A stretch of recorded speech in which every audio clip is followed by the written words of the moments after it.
જો તમને અચાનક જ મસાલા ઢોસા ખાવાનું મન થયું છે તો કલાકોની પલાળવા પીસવાની મહેનત વગરના આ ઢોસા તો અચૂકથી ટ્રાય કરજો. અને જો તમારા ઇન્સ્ટન્ટ ઢોસા રેગ્યુલર ઢોસા જેવા નથી બનતા, એકદમ જ પાતળા, ક્રિસ્પી અને ઉથલાવામાં પણ તૂટી જાય છે, તો આજની રેસીપી તો અચૂકથી જોજો. સોડા કે ઈનો વગરના આ ઢોસા એકદમ જ ઓરિજિનલ ઢોસા જેવા જ બને છે. અને જો ઘરમાં લીલું નાળિયેર નથી તો કયા અલગ અલગ ઓપ્શનથી તમે આ ટોપરાની ચટણી ઘરે તૈયાર કરી શકશો, એ પણ ઓથેન્ટિક ટેસ્ટ સાથે. તો ચલો રેસીપી શરૂ કરીએ. તો સૌથી પહેલાં આપણે મીડિયમ સાઇઝનું મિક્સરનું જાર લઈ લઈશું અને તેમાં ઉમેરી દઈશું 1 કપ સૂજી. તો તમે આમાં કોઈ પણ સૂજી, રવો કંઈ પણ વાપરી શકો છો. જાડો હશે કે બારીક હશે કંઈ પણ ચાલશે. હવે 1 કપ સૂજી માટે 2 ચમચી બેસન એડ કરીશું, જેનાથી બેટરને એક બાઇન્ડિંગ મળશે. કેમ કે જ્યારે આપણે સૂજીના ઇન્સ્ટન્ટ ઢોસા બનાવીએ છીએ તો તે પાથરતી વખતે તૂટી જાય છે, પાતળા પણ નથી બનતા. હવે આમાં ઉમેરવાનું છે 1 મીડિયમ સાઇઝનું કાચું બટાકું.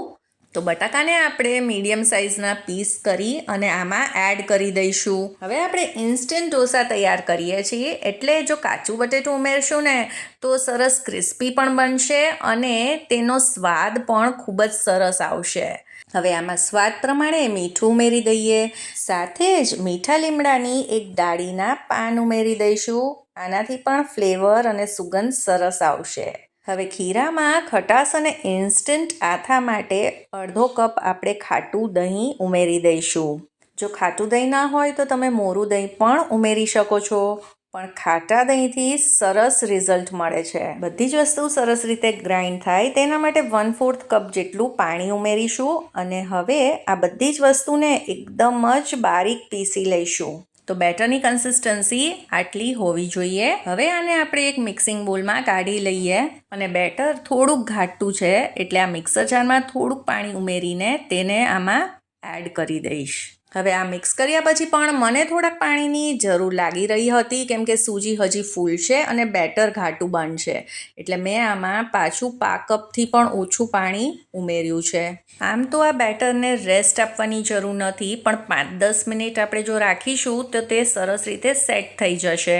તો બેટરને ઢાંકીને અત્યારે એક તરફ રાખી દઈએ અને આ ઢોસા સાથે એન્જોય કરાય તેવી નાળિયેરની ચટણી બનાવી લઈએ. તેના માટે મિક્સર જારમાં એડ કરી લઈશું 1/4 કપ નાળિયેરનું બારીક છીણ. આને ડેઝિકેટેડ કોકોનટ પણ કહે છે અને જે આપણે નાળિયેરની કોઈ પણ મીઠાઈ બનાવવામાં ઉપયોગમાં લેતા હોઈએ છીએ. જો એ પણ ન હોય તો આ રીતે જે ડ્રાય કોકોનટ આવે છે, સૂકું ટોપરું જે આવે છે તે પણ તમે લઈ શકો છો, અથવા તો ટોપરાનું જાડું છીણ આવે છે તે પણ ઉપયોગમાં લઈ શકો છો. એટલે તમારી પાસે લીલું નાળિયેર ન હોય તો આ કંઈ પણ ઉપયોગમાં લઈ અને એટલી જ સરસ ટેસ્ટી તમે ટોપરાની ચટણી તૈયાર કરી શકો છો. હવે આ ટોપરાના છીણને મિક્સર જારમાં એડ કરી દઈશું. સાથે જ મીઠા લીમડાની એક ડાળીના પાંદડા આમાં ઉમેરી દઈશું. તીખાશ જેટલી જોઈતી હોય તે પ્રમાણે 2 થી 3 લીલા મરચાં ઉમેરીશું. સાથે જ અડધો ઇંચ આદુનો ટુકડો.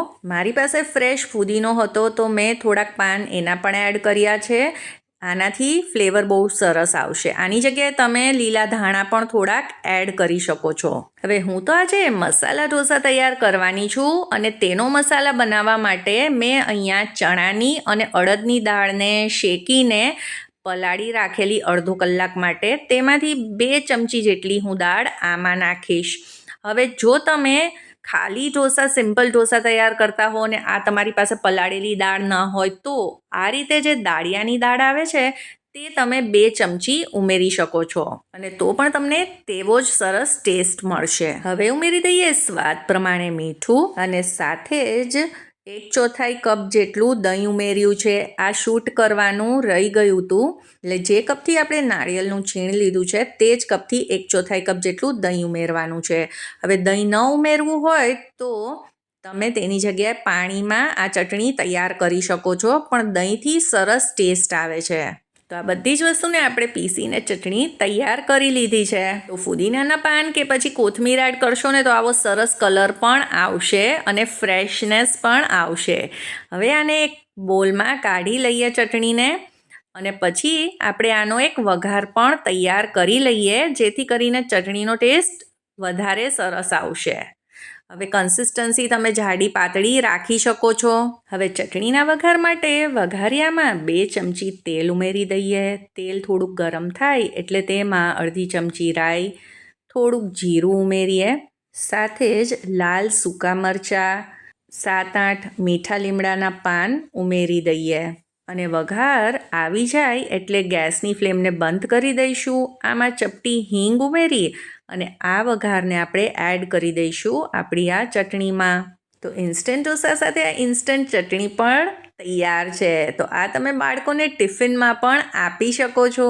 તો હવે આપણે ઢોસા બનાવી લઈએ. તેના માટે બેટરને ચેક કરી લઈએ. તો બેટર પણ સેટ થઈ ગયું છે. તો જુઓ કેટલું સ્મૂધ સરસ બેટર તૈયાર થયું છે. હવે આમાં ઉમેરી દઈશું 1 ચમચી જેટલું તેલ અને આને મિક્સ કરી દઈશું. જો તમારે આમાં ખાવાના સોડા કાં તો પછી ઈનો ઉમેરવો હોય તો 1/4 ચમચી જેટલો ઉમેરી શકો છો. એનાથી ઢોસા એકદમ જ જાળીદાર બનશે.